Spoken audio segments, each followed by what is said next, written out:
Well, hello, welcome to my forest hideaway. This is one of the few places that's relatively cool when it's hot out. That's a nice place to record, so other than all the mosquitoes. Anyway, I thought I'd make a video about the, what's the word? Not ratification, the approval of the Obamacare by the Supreme Court. Now, I'm not surprised that they passed it, although I will admit to having hoped that maybe they wouldn't. Of course, that's always nice when the government gets in its own way. It didn't happen this time, as systemically it doesn't. There are cases when it has, but it's pretty unusual. And it was close, but the Supreme Court ended up saying Obamacare is legal. Now, principally, way back in the 30s when they interpreted the Commerce Clause to mean anything that affects the price of anything is interstate commerce, that, in effect, means the government can regulate anything. I mean, there's nothing that doesn't meet that standard. Literally nothing. I mean, even if I don't buy something, I would then be, quote-unquote, depressing the price. If I refuse to buy a house, even if the prices of houses are going up, it could be very easily argued that my refusal to buy a house means that they would have gone up even more, so I'm depressing the price. That's interstate. So the principle that the government can basically tell anyone to do anybody to do anything for any reason is already well established and thoroughly enacted upon by the government. The government acts on that all the time.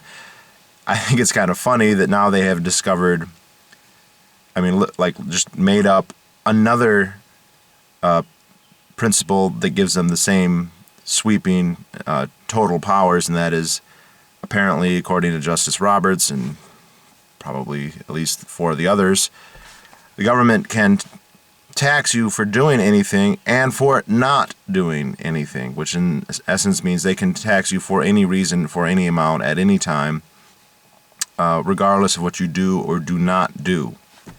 So if it wasn't enough that we had one principle that gave them basically total sweeping powers, now we have two different principles that give them total sweeping powers, in addition to any other ones that I may be neglecting to remember right at this moment. It's absolutely absurd, and the precedent here is pretty terrible. Now, it's the government, so I'm used to them doing terrible, horrible things. I mean, we've had the president already saying he's going to kill people without trial or even charge, just invading countries without any consent of Congress or whatever. It doesn't surprise me when the government does stuff like this, and so that didn't bother me too much. But what really does bother me is the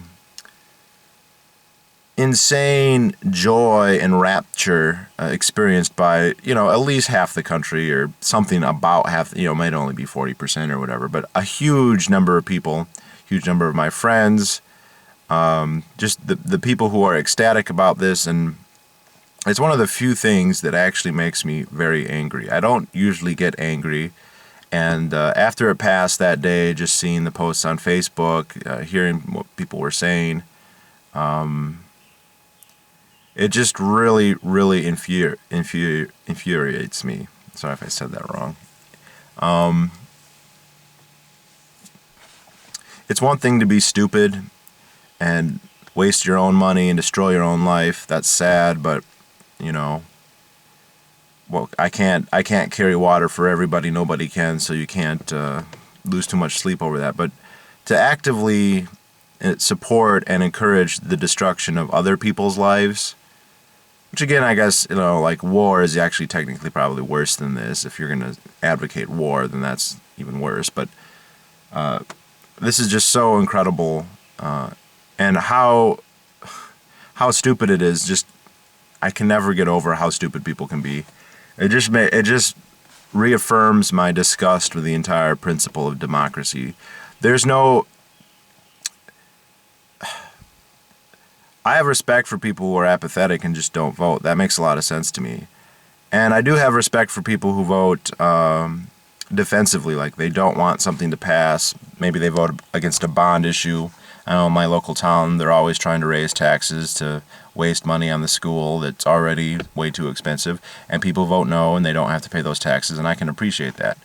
I don't appreciate people who become very enthusiastically convinced that the government needs to have more power over not only them but everybody else, even though they don't know anything about it. And YouTuber, I forget his name, his YouTube name, but Chris, he brought up something that hadn't actually occurred to me, but I thought it was a brilliant point.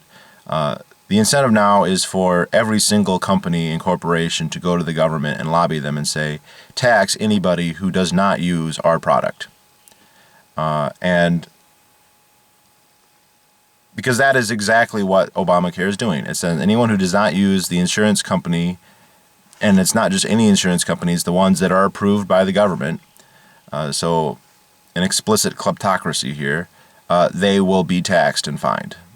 I mean, the government said it wasn't. They said it was a fine and a penalty. Now the court has said, no, it's if you just call it a tax, then it's a tax. So it's a tax, according to Admiral Akbart. So rest assured, any number of, and I always thought liberals always hated, and this is just going to become a liberal bashing video, but you know what, they deserve it. Liberals tended to always think insurance companies were basically satanic and evil because they made money by helping people, apparently. Anyway, this is a huge subsidy to them. Anyone who doesn't pay them has to pay a tax. And in all the year, I remember when it passed that night Diane Sawyer interviewed Nancy Pelosi, and Diane Sawyer asked, well, there's a lot of vitriol against this bill. Why do you think that is? And with a complete straight face, with a very serious look on her face, Nancy Pelosi said, some people will do anything for the insurance companies. And I was like, yes, like pass a law that says everyone must be a customer of the insurance companies or they'll go to jail. Nancy Pelosi probably doesn't know what she's saying, and the millions of liberals who cheered when they heard that, or would have cheered if they had heard that, it didn't occur to them either. So Chris pointed out, let's just pick all the most unsavory corporations. These are the corporations that, according to the liberals, are just avaricious to a fault. They'll do anything for a penny. They'll kill any grandmother for anything. Now, you don't think that they would spend lobbying resources to get the government to mandate that people use their products? I mean, are you that naive? It's actually a contradiction of their philosophy of these, or their worldview, that these corporations are going to, that they're like a parasite that's destroying our entire country. But now that the government has this amazing new ability to penalize anybody who doesn't buy a product, that they somehow will hold back. And if you didn't think that this was a possibility, then you didn't think about the legislation at all, because this was obvious as soon as it passed that this is what was going to happen. So expect Monsanto's to come and say everyone needs to have GMO food. And I'm not going to get into the debate of whether that's bad or not, but everyone needs to have a food pyramid, and on the top of that pyramid needs to be genetically modified corn. And anybody who doesn't buy it is a criminal. Anybody who doesn't feed it to their kids is engaged in child abuse. So let's have a tax to make sure everyone's doing it. And we could go on, look about the auto companies, except for Ford, although who knows when they'll fold. They already asked for an explicit government bailout, that they'd be given billions and billions and billions of dollars. It would be much easier for them to ask, okay, we don't want we don't want the government to bail us out. We just want the government to make Americans buy new cars. And if they don't buy a new car every so many years or every so many months, or spend so much on a new car per whatever, then they are liable to a tax. There's no principal difference to what we've just had said to be constitutional by the Supreme Court. They've already asked for money. Why not demand it this way? And this fits in very nicely with their Keynesian view that spending helps the economy and will make everything better. So why not penalize people for not spending and tax them to buy certain products? So yeah, expect at least the potential. And I'm going to list a couple here, but I can't even begin to list how many they're going to be.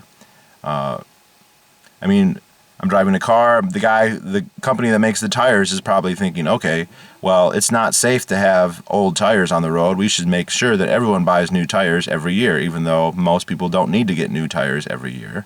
I don't even need to get new tires every year, and I drive thousands and thousands of miles every month. But it's so easy to make the argument, well, wouldn't it be better if everyone had newer tires and then the roads would be safer and then maybe insurance costs would come down because there'd be fewer accidents and maybe we'd save gas because everyone would have better tires and that's what the commercials say. And then we'd create jobs because everyone would be buying tires.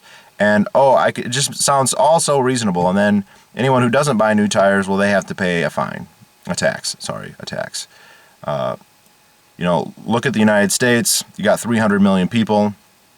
If you can make everybody spend $10, that's $3 billion. Let's say you can only get half the people because, they're kids. Okay, that's $1.5 billion. And that's only if you're selling a $10 product.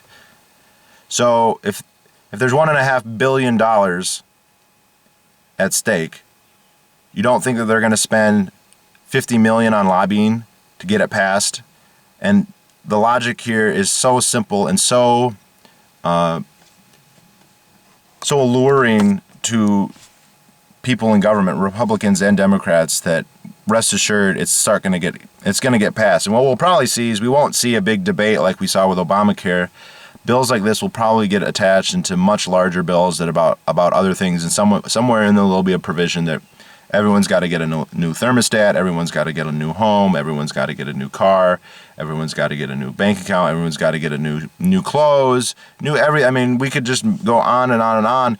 And since spending is good for the economy and, saving is bad and whatever, and it will create jobs and blah, blah, blah, blah, blah, we can expect this stuff to start to get passed. And that's not good. So another thing I really hate about the crowing is the vicarious pleasure. That's one thing that I've made videos in the past about how disgusting it is when people think that they're winners or that they're successful because of a sports team winning. It's even worse, let's say, when they root for the military. So how often do you hear people just, we're so awesome, and then they talk about World War II, and it's like, you weren't even alive. You're 2 generations past World War II. And that doesn't make you a badass. The SEAL Team 6 does not make you a badass. You're just an American. You're probably a fat, lazy couch potato. Would be a badass if you actually went and worked out and became skilled at marksmanship and self-defense and all that, which is stuff you can do. You actually have the ability to do those things, and that would be badass. And it is badass when people do that. But most people just get this vicarious pleasure. Well, you weren't on the legal defense team that convinced the government to give itself more power, as if that's a really amazing feat. So stop crowing about it. You didn't pass Obamacare. Obamacare passed because the government wanted it to pass, not because of your will. I think this is where the democratic illusion is most evident, is where people view government victories as their own victories. And this is literally never the case. The government is giving itself more power. If you believed that you want that, is irrelevant. Even if you didn't want it, it would still pass. Just as we saw when the healthcare bill was trying to get passed, there was a lot of antagonism against it. I'm still sweating, but it still passed. So you're not smarter or better because some politician passed a law that you like. What really is going to piss me off most about this is that the enormous costs this bill are now going to cause, the people who are for it are not going to even be aware of those costs. They're going to pay those costs, but they're going to attribute them to something else. And I saw on my local TV station some actual reporting, and they were going around to small businesses, and they were asking, well, what does this mean for you? And all of them said, this means I'm going to have to close locations, I'm going to have to stop expanding, and I'm going to have to raise prices. They went to a place. It's kind of a local sub place. They make subs. And I actually used to go to one when I was in college. They were called Jersey Giants. Don't know why they were called that, because it was in Michigan, and I don't think they're in Jersey, but whatever. And he was saying, look, this is the average price of a sub right now. It's $6.99, and to meet the mandate, it's going to be $8.99. So every single person's going to spend more money every time they go to buy a sub here. And that's not the end of the story, because if the subs cost more, then fewer people are going to buy them, which means that they're not just going to have, it's not going to be profit neutral. It's not going to be revenue neutral. The extra $2 aren't extra profit. That's just going to meet the mandate. And since it does cost more, fewer customers are going to buy them, and they could easily downsize, lay off people, and even go completely out of business and say, oh, lengthy what do you know? That's just $2 on a sub, whatever. Well, it's $2 on a sub, and it's an extra price on every single thing you buy everywhere. Even the companies that are already meeting the mandate, there's lots of companies that already are doing what the government says you need to do. Their vendors, their suppliers, and their customers don't. And so they all are going to have higher costs. So even if Ford and GM meet the healthcare requirement, and many of their vendors meet the requirement, some of their vendors don't. Some of the people who transport their stuff don't. Some of their retailers don't. Most of their customers don't. And when all of them have to have this increased expense, it's going to mean there's going to be less money to buy their product. There's going to be less demand. And they're going to suffer for it to some degree. So the stupid idiot liberals who are all happy about this, when the price of everything literally goes up, and I do think it's going to be the price of everything. Now, not the price of everything is going to go up the same. So some things might only go up, 0.5%, and some things might go up 20%, and some things might go up 50%. And we'll talk about that because the thing that's going to go up the most is the most ironic, but I'll come to that in a second. And so everything's going to cost more, but I know that the dumbass liberals are just going to say, oh, Jersey Giant or whatever company or Ford or GM, they're just raising prices because they're greedy, blah, blah, blah. They haven't, even though there's a predictable consequence of this law that's actually been out in the media. I mean, I saw it on news, and news is not a libertarian propaganda channel. They're not going to believe it, and they're just going to assume that it's some other thing that's causing this, and that government interventions, no matter how radical they are somehow not ever responsible for anything. They have no effect whatsoever other than positive effects, which is just, this is the whole we still have a free market idea. It's kind of ridiculous because you have people who go around talking about how great Woodrow Wilson in the progressive era is and how great FDR was for all of the things he put in, and then they pretend like we have a free market, and whenever there's a problem, oh, it's because we didn't have any government, regulation or whatever, when we did.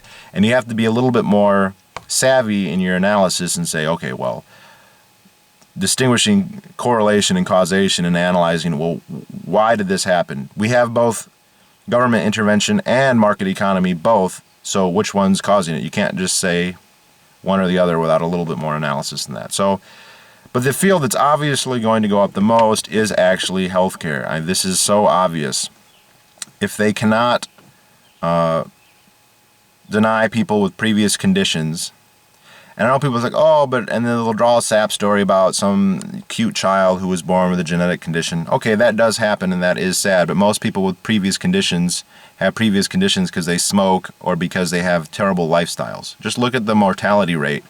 It's heart disease and lung cancer and other kinds of cancer. It's not that rare birth defect. Those are not the highest costing things in healthcare. Anyway, since they can't deny you coverage, and here's the other thing, is the penalty is less than the coverage. So if the coverage costs $1,000 a year and the penalty is $200 a year, then I have every incentive to either to just not pay the penalty or just not get the coverage and just have the penalty, which means I won't be giving any money to the insurance companies. And then when I get sick and I come to them and say, okay, now I need $100,000 surgery, I wouldn't have paid anything into it. So I have every incentive to do that. And you know what? Not just me, everybody has that incentive, which means they're going to have to raise their rates to account for the fact that they have all these people who are coming on only after they have a pre-existing expensive condition. So they're going to have to raise their rates. Well, there's going to be a little reciprocity here because as they raise their rates, more people who were previously paying are going to say, okay, I can't afford the higher rates. It makes more sense for me to pay the penalty and just get the insurance once I need it. So we have a vicious circle here. It's like the greenhouse effect. People are going to flee from the insurance companies, and then they're only going to come back when they need major medical. And when they do that, more people are going to flee, and on and on. So what's going to happen to insurance rates is they're going to just go absolutely through the roof, as if they weren't already. They already were through the roof, and we have to analyze why that is before we start passing laws about how to fix it, which is just a common sense view of reality that most liberals lack. So I think this is so obvious that among the thinking members of Congress, they know that, and that's actually the whole point. This is going to destroy the healthcare industry. It's going to make it so expensive that in 2 or 3 or 4 years or whatever, maybe 5, I don't know, I couldn't tell you how long, they're just going to say we have to totally nationalize, have 100% government control. And all the stupid people who are in favor of this right now are going to have no clue that it's that it's causing the rise in prices. They just won't believe it. They're going to think that the problem is that the government doesn't have enough power, even though it already had plenary powers before Obamacare, and any semblance of there being healthcare independent of government mandate is gone with Obamacare. They're just going to conclude that it's just not enough, and we can expect some terrible monstrosity to come around here. Let me qualify what I said about Congress here a little bit, even though it's a bit of a tangent. I think most people in Congress are just kind of social climbers. They want to have a political position because they think it makes them popular, and they like to be the center of attention, and they'll say or do whatever they think is popular at the moment. They don't really have a political ideology other than whatever is going to get me elected, and their understanding or opposition to the healthcare is just based on a number of talking points from their respective political parties. However, there are people in government, in Congress, there are politicians who are quite a bit smarter than that do have political philosophies. The ones who are there all have bad political philosophies, except for people like Ron Paul, Justin Amash, and maybe 1 or 2 others. We have principled ideological people in Congress. It's just most of them have evil government should run everything ideology, or warmongering neoconservative ideology, and then you got the like 2 or 3 like actual like libertarians. But those people, I think, know that this Obamacare is going to completely price everybody out of the market. I mean, they're good to a point where even very wealthy people can't afford it. And they know that it's going to result in more government power in one way or another down the road. And I think that was their whole plan. That doesn't mean everyone who voted for it was thinking that, because I think most of the people who voted for it don't think in those terms. But yeah, so... And this also reminds me of just before I went to PorkFest, I stopped in Detroit. I have relatives in Detroit. One of my second youngest cousin was graduating from high school. We went to her party. And my aunt is Canadian. She does not have U.S. citizenship. She's lived in the U.S. for more than 40 years now, but she has Canadian citizenship. She's from Canada. Her family's from Canada. My cousin, her son, has dual citizenship, and they live about 45 minutes to an hour from Windsor, Ontario. They can get to Canada in about an hour. So she actually has free Canadian healthcare, right? But does she ever use it? No. She always got her healthcare in the United States because it was better. Anyway, we were talking to her, and we weren't actually talking about healthcare or even socialism. We were talking about there's a proposal to build another bridge connecting the United States to Canada, because the one that's there is just, there's way too much traffic. It takes hours and hours to cross now, I guess. And she was saying that a lot of her friends and relatives like to come to the United States to buy things that are either banned or heavily taxed. There's very high sales taxes in Canada. And they said a lot of them were coming to buy baby strollers. Why? Because baby strollers are illegal in Canada. Baby strollers are illegal. Why is that? Well, because they have government health care in Canada, and the Health Canada has declared that they will not pay for injuries incurred on baby strollers. I guess they've decided that they are too dangerous. And so they're banned, even though baby strollers really have nothing to do with health care. What else is banned? Carpooling. We're always killing the environment. Carpool. Well, in Canada now, you can't do it unless you pay to get a license. Because if you get injured in carpool, then Health Canada is going to say, well, we're not going to pay for that. So This reminds me of The Road to Serfdom with F.A. Hayek, which is kind of a lukewarm anarcho-capitalist book, but it's not. I mean, because it's not an anarcho-capitalist book. He's like a conservative, but he raises many very valid and lucid points. And one is that if you expect a government to take care of everybody, to have the responsibility of being responsible for everybody, then you have to accept that it's going to start telling you to do all kinds of things that maybe if it has responsibility for your healthcare, then it's going to have to dictate what you can eat. So really, we should expect all this stuff about banning pop, banning pizza. That stuff is all. If we're going to be stuck with the bill for healthcare, then it makes sense that they would be able to, regulate that to whatever degree they wish. So in Canada, you have a banning of strollers and carpooling, and probably a lot else. Although I didn't say give me a comprehensive list of everything they've banned, but it just makes perfect sense. And we're going to see that here too, and we already started to see it. And next thing you know, they're going to be mandating that you go to the gym, specific gyms, and that you get certain shots, and that you get certain vaccinations. I know that's a whole other topic, but if they're going to be paying for the health care, then they get to say, And so smoking, tobacco, and people say, oh, that's unhealthy. And yeah, it is unhealthy. And so I shouldn't subsidize people who live unhealthily. And I saw one poster on Facebook, now that we all have to, we're all like pooled together, insurance-wise, now we have to take a bigger interest in how healthy or unhealthy we are. But there's moral hazard, because I can be unhealthy and it doesn't matter. My rate of insurance is the same. I'll still get health care. So why shouldn't I? My brother chews tobacco. Why shouldn't he chew tobacco? Previously, if he got in trouble, he'd be in serious trouble. Now it doesn't matter. If he needs major surgery, it'll get paid for. Now, that doesn't mean he wants to have major surgery, but there's less disincentive if he realizes that his insurance company is going to have to cover that, regardless of the fact that he has it as a precondition. And so what's the incentive? There's less incentive to stop. There's more incentive to do bad things, which means the cost of healthcare is going to go up even more, independent of the people who are going to wait till they actually need it before they get it. So liberals are fucking stupid. They're destroying themselves, which I don't have a problem with, but they're destroying everybody else as well.